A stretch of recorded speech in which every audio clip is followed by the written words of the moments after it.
আজিৰ ভিডিঅ'ত আমি ক্লাছ 11ত থকা চেপ্টাৰ 6 বিন্যাস আৰু দল পাৰমিউটেশন আৰু কম্বিনেশনৰ মিসেলেনিয়াস এক্সাৰসাইজ অন চেপ্টাৰ 6 মানে হানমেলি কুৱেশ্যনসমূহ 9 নম্বৰ কুৱেশ্যনটো আলোচনা কৰিম। 9 নম্বৰ কুৱেশ্যনটো হৈছে মহিলাসকল যুগ্ম স্থানত বহাকৈ 5জন পুৰুষ আৰু 4জন মহিলাক এটা শাৰীত কিমান ধৰণে আমি বহাব পাৰোঁ। yes চোৱাচোন মহিলাসকল যুগ্ম স্থানত বহাকৈ 5জন পুৰুষ আৰু 4জনী মহিলা। ইয়াত মহিলাসকলক যুগ্ম স্থানত বহাবলৈ কৈছে। কেতিয়াবা এই কুৱেশ্যনটো আকৌ পুৰুষসকলক যুগ্ম স্থানত বহাব পৰাকৈ আহিব পাৰে। চোৱা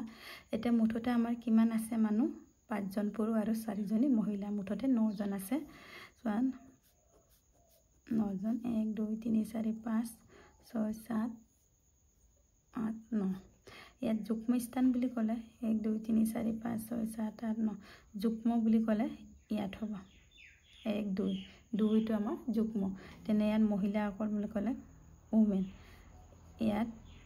যুগ্ম, ইয়াতো যুগ্ম, ইয়াতো আমাৰ যুগ্ম। কিমান 4জনী হ'ল 1 2 3 4। ইয়াত তেনেহ'লে কি হ'ব পুৰুষ, পুৰুষ মানে মেন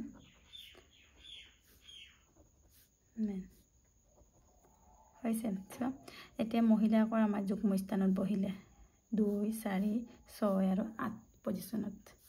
আৰু পুৰুষসকল আমাৰ অযুগ্ম নিজে নিজে বহি গ'ল। এতিয়া চোৱা কেনেকৈ আমি এইটো আমাৰ প্ৰশ্নটো হৈছে পাৰমিউটেশনৰ, কেনেকৈ পাৰমিউটেশন বুলি গম পাইছা বিন্যাস আমি এইটো এৰেঞ্জ কৰিব দিয়াৰ কাৰণে, হয় নাই। এতিয়া চোৱা এতিয়া মহিলাসকল কোনটো স্থানত বহিলে আমাৰ 2 4 6 আৰু 8 মানে যুগ্ম স্থানত বহিলে। তেনেকৈ এতিয়া প্ৰশ্নমতে কি কৈছে মহিলাসকল কোনটো স্থানত বহিলে 2 4 6 আৰু 8 নং স্থানত বহিব পাৰে। মানে এইবোৰ কি হৈছে আমাৰ যুগ্ম স্থানত বহিছে। তেওঁলোকক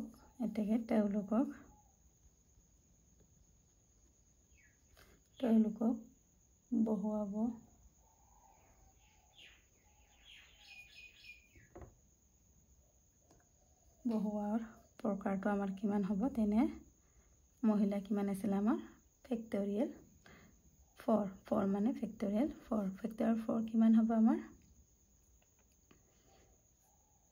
এবাৰ সেকেন্ড বাৰত কৰিম এইটো। আকৌ পুৰুষসকল তেনেহ'লে অট'মেটিকলি ক'ত বহিলে আমাৰ অযুগ্ম। অকল মহিলাই যে যুগ্ম স্থানত বহিব লাগে এইটো শুনা প্ৰশ্নৰ ওপৰত ডিপেণ্ড কৰিব। কেতিয়াবা পুৰুষসকল যুগ্ম বুলি ক'লে তেতিয়া পুৰুষসকলক আমি যুগ্ম স্থানত বহাই দিব লাগিব, তেতিয়া মহিলাসকল অট'মেটিকলি ক'ত বহিব অযুগ্ম স্থানত বহিব। অযুগ্ম স্থান অৰ্থাৎ ক'ত 1 3 5 7 আৰু 9 স্থানত বহিব পাৰে পুৰুষসকলে। তেওঁলোকক বহোৱাৰ প্ৰকাৰ কিমান হ'ব আমাৰ। পুৰুষ কিমান আছিল আমাৰ 5টা স্থানত বহিছে ফেক্টৰিয়েল 5। গতিকে এটা শাৰীত কিমান ধৰণে বহাব পাৰে বুলি কৈছে। এটা শাৰীত পুৰুষ মহিলা বহাৰ প্ৰকাৰ আমাৰ কিমান হ'ব ফেক্টৰিয়েল 4 ইনটু ফেক্টৰিয়েল 5 কিমান হ'ব আমাৰ factorial 4 into 3 into 2 into 1 into 5 ফেক্টৰিয়েলটো আমাৰ 5 ইনটু 4 ইনটু 3 ইনটু 2 ইনটু 1। এটা 4 3 যায় 12 24 আকৌ 60 5 20 20 ইনটু 3 60 60 ইনটু 2 120 কিমান হ'ব দুটা ইনটু কৰিলে আমাৰ 24 ইনটু 120 কিমান হ'ব আমাৰ 2880 এইটো আমাৰ এনসাৰ এটা নেক্সট প্ৰশ্নটো চোৱা নেক্সট প্ৰশ্নটো কি কৈছে নেক্সট প্ৰশ্নটো কি কৈছে 10 নম্বৰ 25 জন ছাত্ৰ-ছাত্ৰী শ্ৰেণী এটাৰ পৰা শিক্ষামূলক ভ্ৰমণৰ বাবে 10 জনক বাছনি কৰিব পাৰিব লাগে 3 জন ছাত্ৰই সিদ্ধান্ত কৰিলে যে হয় ইংত আটাইকেইজন যাব বা এজন নেযায় দলটো কিমান ধৰণে বাছনি কৰিব পাৰি ইয়াত দুটা চৰ্ত দিয়া আছে 3 জন ছাত্ৰ শিক্ষামূলক ভ্ৰমণত যোগদান কৰে হয় না বা 3 জন ছাত্ৰ শিক্ষামূলক ভ্ৰমণত নেযায় এতিয়া আমাৰ মুঠতে কিমান জন আছে 25 জন ছাত্ৰ-ছাত্ৰী পৰা শিক্ষামূলক ভ্ৰমণৰ বাবে আমাৰ 10 জনক বাছনি কৰিব পাৰিব লাগিব 3 জন ছাত্ৰ সিদ্ধান্ত কৰিলে যে ইংত আটাইকেইজন যাব বা এজনো নেযায় দলটো কিমান ধৰণে বাছনি কৰিব পাৰে কি কৈছে আমাৰ মুঠ ছাত্ৰ-ছাত্ৰী আমাৰ কিমান কৈছে 25 জন শিক্ষামূলক ভ্ৰমণত কি কৈছে সিলেক্ট কেইজনক কৰিছে 3 জনক শিক্ষামূলক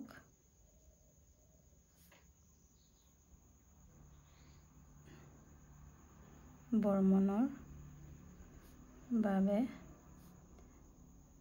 ছাত্ৰ-ছাত্ৰী কিমান নিৰ্বাচন কৰিছে শিক্ষামূলক ভ্ৰমণৰ ছাত্ৰ-ছাত্ৰী নিৰ্বাচন কিমান 3 জনক আমাক কৰিছে 3 জন মানে যাবও পাৰে নেযাবও পাৰে বুলিছে তেনেহলে টোটাল ষ্টুডেন্ট কিমান থাকিলে তেতিয়া মুঠ ছাত্ৰ-ছাত্ৰী 25 জন আছিল 25 জনৰ পৰা 3 জন ফিক্সে হল যাবও পাৰে নেযাবও পাৰে বুলি তেনেহলে কিমান আমাৰ থাকিলে ষ্টুডেন্ট মুঠ ছাত্ৰ-ছাত্ৰী থাকিলে কিমান 25 জনৰ পৰা আমাৰ 3 জনটো ফিক্সে কিমান থাকিলে 22 জন থাকিলে এতিয়া চৰ্ত আমাৰ কেটা দিয়া আছে আমাৰ দুটা চৰ্ত দিয়া আছে চোৱাচোন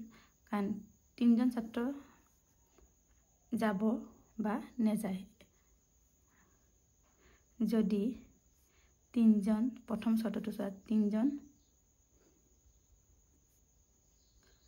ষ্টুডেন্ট বা ছাত্ৰ-ছাত্ৰী যায় তেতিয়া কি হ'ব আমাৰ মুঠতে আমাৰ কেইজনক বাছনি কৰিব লাগে আমাৰ 10 জনক তেনেহলে কিমান হ'ব আমাৰ কিমান জনৰ পৰা 22 জনৰ পৰা কিমানক 3 জন অলৰেডি আমাৰ সিলেক্ট কৰা হলে তেনেহলে কিমান হ'ব 3 জনটো সিলেক্ট কৰি থোৱা আছে আমাৰ 10 জন হ'ব লাগে 10 জনৰ পৰা কিমান 3 গুছি গলে আমাৰ কিমান থাকিলে আমাৰ 7 আকৌ 2 নম্বৰ চৰ্তটো হৈছে আমাৰ যদি 3 জন ছাত্ৰ-ছাত্ৰী নাযায় তেনে আমাৰ কিমান আছিল কেইজনক বাছনি কৰিছিল আমাক 10 জনক তেনেহলে 22 কম্বিনেশন 10 বাই মাল্টিপ্লিকেশন প্ৰিন্সিপাল মানে এটা পুৰণৰ বিধি মতে আমি কেনেকৈ সজাব পাৰো দলটোৰ বাছনি মুঠ প্ৰকাৰ কেনেকৈ হ'ব এটাকে দলটোৰ বাছনিৰ মুঠ প্ৰকাৰ 22 কম্বিনেশন 7 into 22 কম্বিনেশন 10 তোমালোকে এনেকৈ এনসাৰটো তলো হ'ব বা তোমালোকে তো ফৰ্মুলাত আমাৰ কম্বিনেশনত n কম্বিনেশন আৰত ভাঙি দিলো আমাৰ হৈ যাব এটি আমাৰ এনসাৰ বেছি ডাঙৰ কাৰণে আমি এনেকৈ থলো হ'ব আমাৰ একো নাই এটা নেক্সট কোৱেশ্চনটো চোৱা তোমালোকে পাৰিলে এক্সপ্লেইন কৰি দিবা এইটো বা নকৰিলে বেছি ডাঙৰ কাৰণে নকৰিলে এনেকৈ থলো তোমালোকে এনসাৰ ফুল মাৰ্ক পাবা দিয়া 11 নম্বৰ প্ৰশ্নটো চোৱা আটাইবোৰ এছ একেলগে থকাকৈ এছএসি নেশ্যন শব্দটোৰ আখৰবোৰ কিমান ধৰণে সজাব পাৰো ইয়াত চোৱা সলিউশন শব্দটো আমাৰ কোনটো আমাৰ A double S I N A T I O N মুঠ আখৰ আমাৰ কেইটা আছে 1 2 3 4 5 6 7 8 9 10 11 12 13 ইয়াত ফ্ৰিকুৱেন্সি কাৰ কিমান আছে এটা এই আখৰটো কিমান আছে আমাৰ এই আখৰটো আমাৰ তিনটা আছে 1 2 3 এস আমাৰ কেইটা আছে চাৰিটা 1 2 3 4 আকৌ আই কেইটা আছে আমাৰ দুটা আৰু এন কেইটা আছে আমাৰ দুটা আছে এতিয়া আমাৰ কি কৈছে প্ৰশ্নতে এস একেলগে থাকে বুলি কৈছে এস আমি একেলগে বহাই দিলে কেইটা আছে চাৰিটা এটা এটাৰ পৰা এস একেলগে বহাই দিলে কেইটা থাকিলে আমাৰ 9টা থাকিলে 1 2 3 4 5 6 7 8 9 তেনেলে ইয়াত এস একেলগে থকাটো যত থাকিলে এস আমাৰ একেলগে থাকিব ইয়াক আমি 1 বুলি ধৰিছো 1 হ'ব আৰু বাকি কি 9টা থাকিলে মুঠতে কেইটা থাকিলে আমাৰ 10টা এটা টোটাল কিমান থাকিলে মুঠ আখৰ আমাৰ কিমান থাকিলেগে 10টা আমি এই 10টা আমি আগে পিছে কেও লিখিব পাৰো কিন্তু এসটা আমাৰ একেলগে থাকে এতিয়া মুঠ কেনেকৈ আমি সজাই লব পাৰো এতেকে এস একেলগে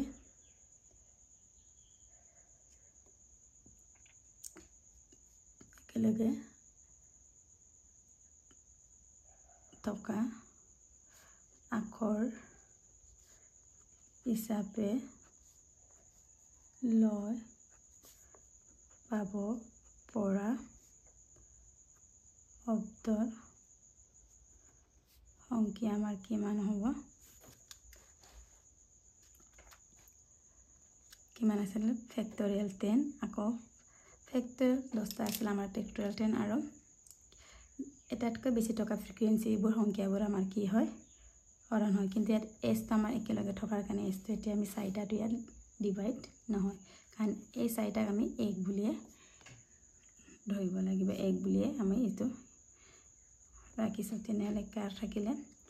আই কেইটা থাকিলে আমাৰ এ আমাৰ 3টা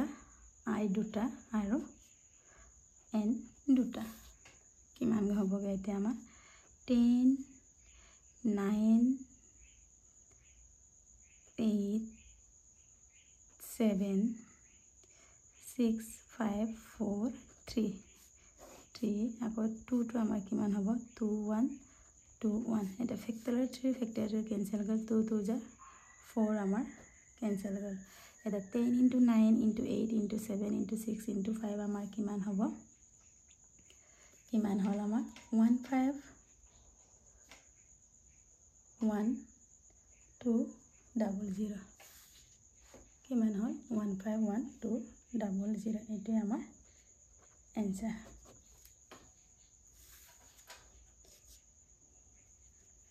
আজি আমাৰ পাৰমুটেশন আৰু কম্বিনেশন চেপ্টাৰটো শেষ হ'ল পিছৰ ভিডিঅ'ত আমি এটা বাইনমিয়েল থিওৰাম নতুন চেপ্টাৰ আলোচনা কৰিম